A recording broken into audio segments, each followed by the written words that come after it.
You know, I'm not one to care what guys are saying about me, or my personal life, or whatever.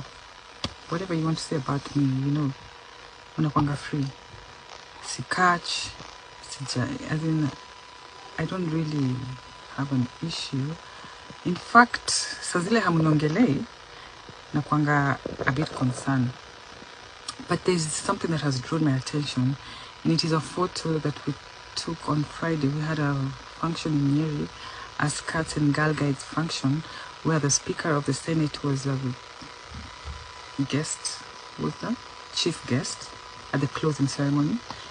And so we had accompanied him with some senators and PSs and whoever. And this photo, kwa hii picha nimepigwa, imefunika macho yangu moja, whatever, alafu sijui kuna nini. So, watu wanna make fun of gender-based violence, especially wale watu hawani like, they think that gender-based violence is something you can use to settle scores, or something you should wish on your enemy, and these are women, and we can't be this ignorant.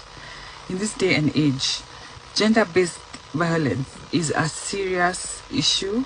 It affects 40% of women in Kenya. Just like in Africa, it affects more women than men. We know there are men who are victims, but it affects more women than men.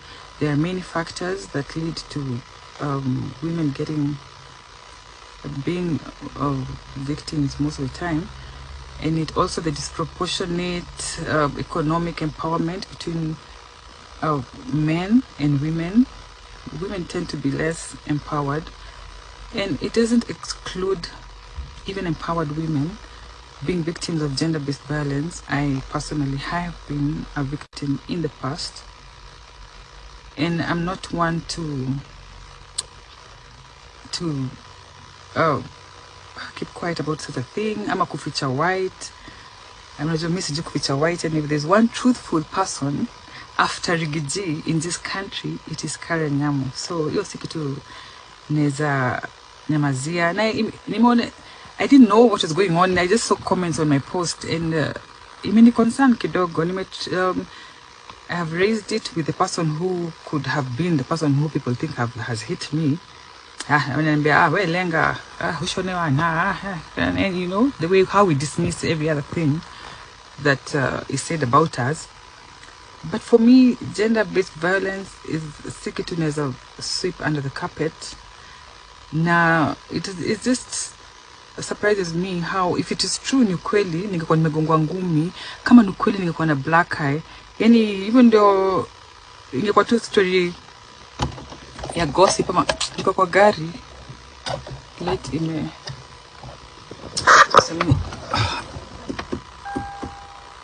Edu! Shafisha gari.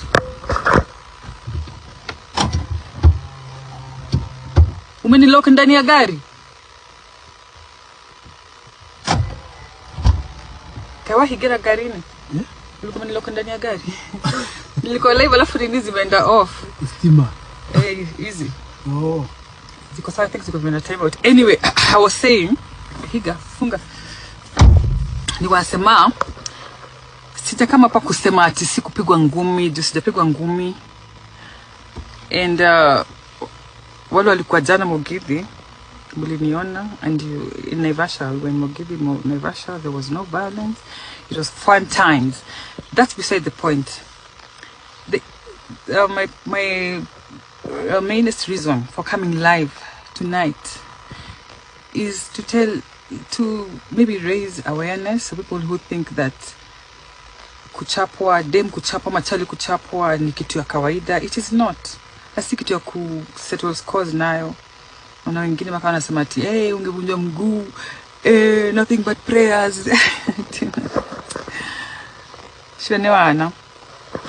It's not something to joke about. It's something very serious. And statistics in Kenya show that 40% of women in Kenya have experienced it.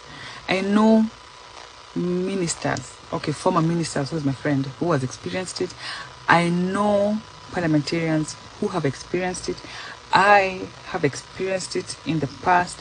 I am not experiencing it now, but we need to be sensitive about these things and not think that it's normal to happen to you. When it happens to you, it's normal na ni kitu ya kudiscuss tu kwa social media iishe. Hapana, sitapigwa ngumi, na nikipigwa nitakuwa hapa kulia kuleta shida and whatever, because mi siwezi feature white kitu kama hiyo, siwezi kanyagia. Claire Mwirori ananiuliza ulichapa na nani? Hapana, sijachapa na mtu. Hakuna mtu amenichapa. Sijakuwa kwa gender based violence, no. And since the last time that I experienced it. Na kuna mtu ananiambia nitoe makeup, sina makeup. I don't have any makeup, napaka tu ka pencil na tu lip gloss. Sinanga makeup, sipakangi ma foundation manini. I don't have makeup apart from ka pencil, hata siji kuchora na ka lip balm. So let me see, team my haters mko wapi?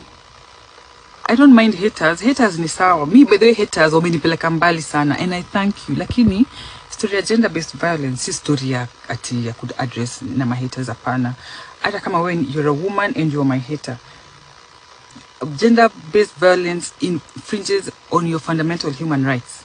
And it's not an issue for us to settle scores with, and it's not okay. Si poa ati unapigwa ama, it's not okay. So I can keep quiet as carry a figure and believe you love me. Hakuna mtu amenipiga. Nani? Askari hajanipiga. Hakuna mtu amenipiga na hakuna black eye. Excuse me. And I'm not here to justify myself. I'm just here to address the issue of gender-based violence. History are jokes.